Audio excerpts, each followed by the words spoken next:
Amadoda akwalizwe efunga ngelithi aza kwakhusela amanina nabantwana.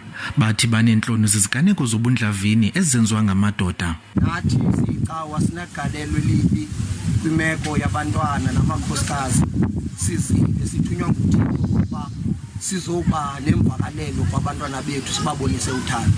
Le ndibano ibijolise ekufumaneni unobangela wale nzondo yamadoda ngakumanina nabantwana. Okanye akwazi ukumelana notata ukuxabisana naye. Ngokuqonda uba umsindo wami ndikhuphele phi, ndikhuphele ekhayeni. So in those words we are ticking time bombs, waiting just to release the anger, but not internalize izinto apha kuthi. Kuye kwandwendwela ikhaya ligcina abantwana abahlukunyeziweyo ngeliyokunikela ngezipho. And we are here today to drop off some food and clothes and to contribute to the electricity of the transit facility here.